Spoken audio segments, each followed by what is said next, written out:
어느 날부터인가 상대의 비난이 비수처럼 꽂히는 게 아니라 당연한 사실처럼 들리기 시작했다면 당신은 이미 정교하게 설계된 심리적 감옥에 갇힌 것일지도 모릅니다.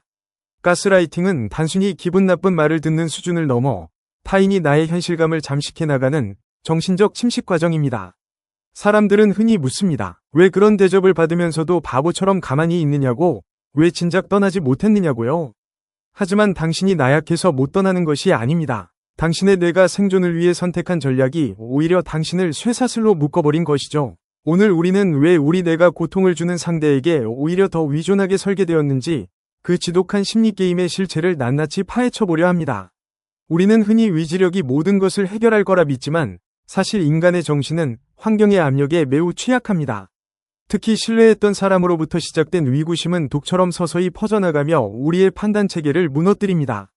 이 과정은 너무나 은밀해서 스스로 인지했을 때는 이미 깊은 수렁에 빠진 뒤인 경우가 많습니다. 우리가 가스라이팅의 늪에서 허우적거리는 첫 번째 이유는 뇌의 보상 시스템이 교묘하게 해킹당했기 때문입니다.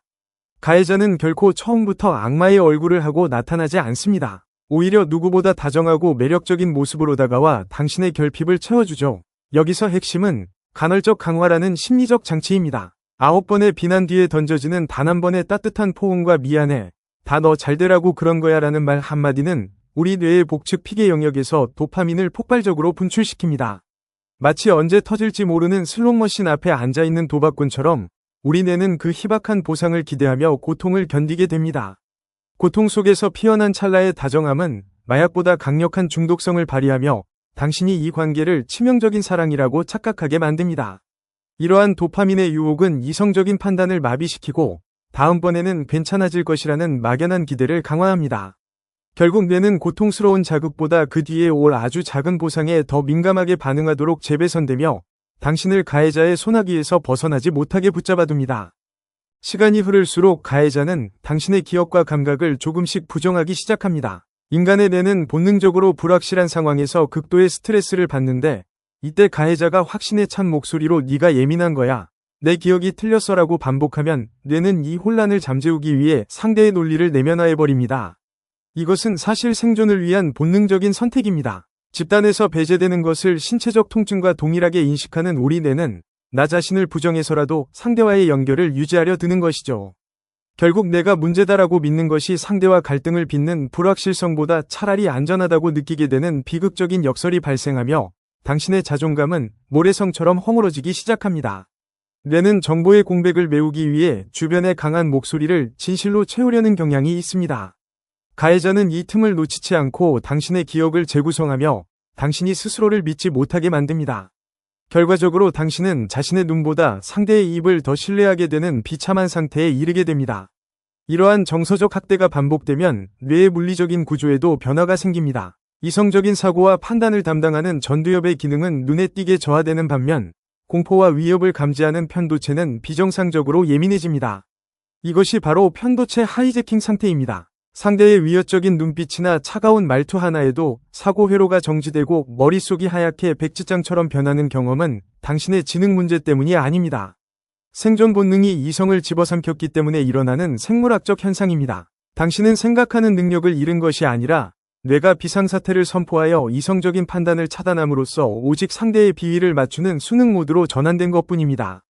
장기적인 스트레스 호르몬인 코르티솔의 분비는 해마의 위축을 가져와 새로운 기억을 형성하거나 객관적인 상황 파악을 더 어렵게 만듭니다. 이는 가스라이팅 피해자들이 왜 과거의 정황을 명확히 설명하지 못하고 횡설수설하게 되는지를 과학적으로 증명해줍니다. 뇌 자체가 생존을 위해 생각하기를 포기하고 복종하기를 선택한 결과입니다. 가스라이팅 피해자들이 관계를 끊지 못하는 또 다른 심리적 장벽은 매몰 비용의 오류입니다.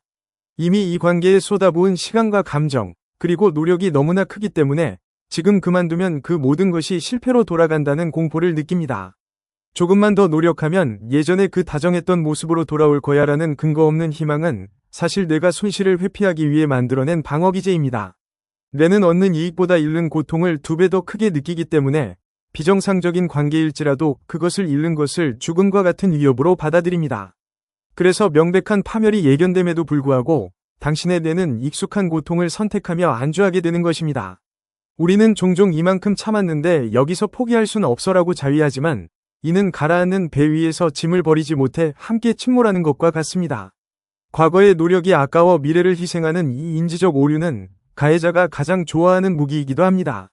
그들은 당신의 책임감과 끈기를 이용해 당신을 영원히 그 자리에 묶어둡니다. 더 나아가 가해자들은 당신의 사회적 지지망을 교묘하게 끊어놓습니다. 너희 부모님도 너를 이해 못하잖아. 친구들은 너를 이용하는 거야 라는 말로 당신을 고립시킵니다. 인간은 사회적 동물이며 타인의 시선을 통해 자신의 존재를 확인하는 경향이 있습니다. 가해자가 유일한 정보원이자 소통 창구가 되는 순간 당신의 세계는 가해자가 설정한 프레임 안에 갇히게 됩니다. 외부의 객관적인 시각이 차단되면 가해자의 비난은 곧 진리가 됩니다. 이는 마치 거울이 하나뿐인 방에 갇혀 그 거울이 보여주는 왜곡된 모습만을 진짜 나라고 믿게 되는 현상과 같습니다. 고립은 뇌를 극도의 비상모드로 몰아넣습니다. 타인과의 연결이 끊긴 뇌는 가해자를 유일한 생존줄로 인식하게 되며 비합리적인 요구조차 생존을 위한 필수 조건으로 받아들이기 시작합니다. 주변 사람들과의 소통을 단절시키는 것은 당신의 방어력을 0으로 만드는 가해자의 가장 치밀한 전략입니다.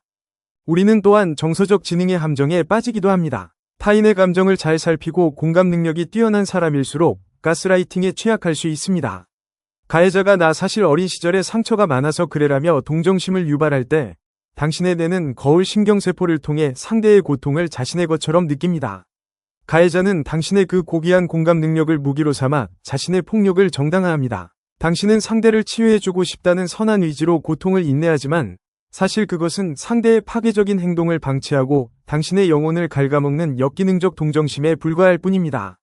공감은 양날의 검입니다. 건강한 관계에서의 공감은 성장을 돕지만 가스라이팅 관계에서의 공감은 가해자의 착취를 돕는 도구가 됩니다.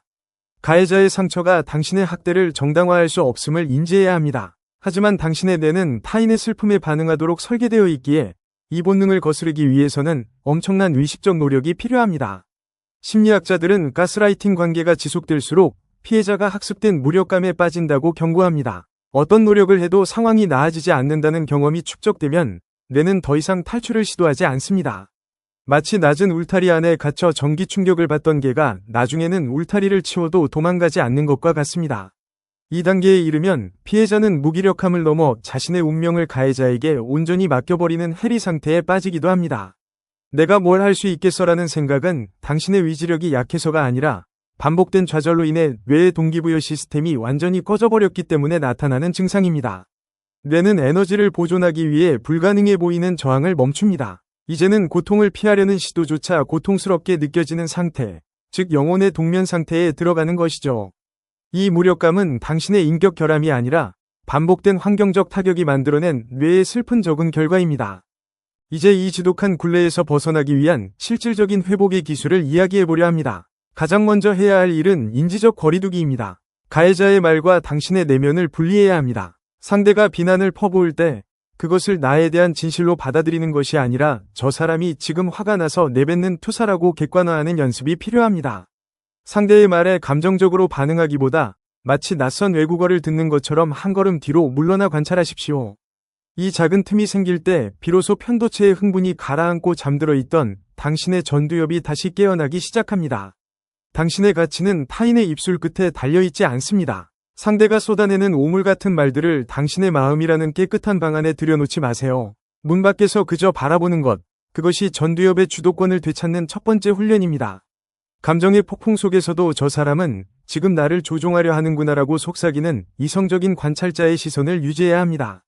두 번째 해결책은 객관적 기록의 힘을 빌리는 것입니다. 가스라이팅의 본질은 당신의 현실감을 조작하는 것이므로 변하지 않는 물리적 증거를 남겨야 합니다.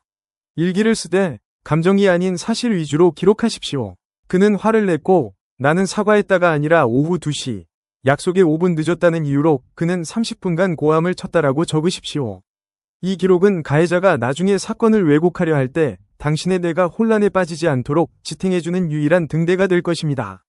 기록은 단순히 종이 위의 글자가 아니라 당신의 잃어버린 주권을 되찾아오는 선언문과도 같습니다.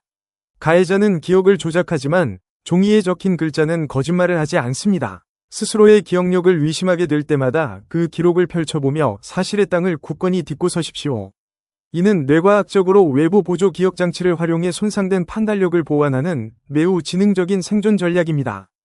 세 번째로 필요한 것은 작은 성공의 감각을 회복하는 것입니다. 거창한 이별이나 대결을 꿈꾸기보다 오늘 하루 내가 온전히 결정하고 실행할 수 있는 사소한 일을 만드십시오. 가해자가 싫어할 만한 옷을 입어보거나 오직 나만을 위한 메뉴를 고르는 것부터 시작하세요. 뇌는 아주 작은 성취감에도 반응하며 다시 연결망을 재구성합니다. 이러한 작은 결정들이 쌓여 나도 할 수 있다는 자기 효능감이 회복될 때 비로소 거대한 심리적 감옥의 문을 열고 나갈 용기가 생깁니다. 습관의 재발견처럼 당신의 자존감 또한 아주 작은 행동의 변화로부터 재건됩니다. 뇌는 보상에 굶주려 있습니다. 스스로에게 아주 작은 권한을 부여하고 그 결과를 만끽하는 과정을 통해 가해자에게 위존했던 도파민 경로를 스스로 통제하는 경로로 돌려놓아야 합니다. 오늘 당신이 고른 커피 한 잔이 당신의 자유를 향한 위대한 첫걸음이 될 수 있습니다. 마지막으로 당신은 결코 혼자가 아니라는 사실을 기억하십시오. 가해자가 당신을 고립시킨 이유는 그래야만 당신을 조종할 수 있기 때문입니다. 단 한 명이라도 좋습니다. 당신의 말을 온전히 믿어주고 지지해줄 전문가나 친구를 찾으십시오. 당신의 직관은 그동안 틀리지 않았습니다. 지금 이 영상을 보며 마음 한구석이 아릿하거나 누군가의 얼굴이 떠올랐다면 그것은 당신의 잠재의식이 보내는 마지막 구조 신호입니다.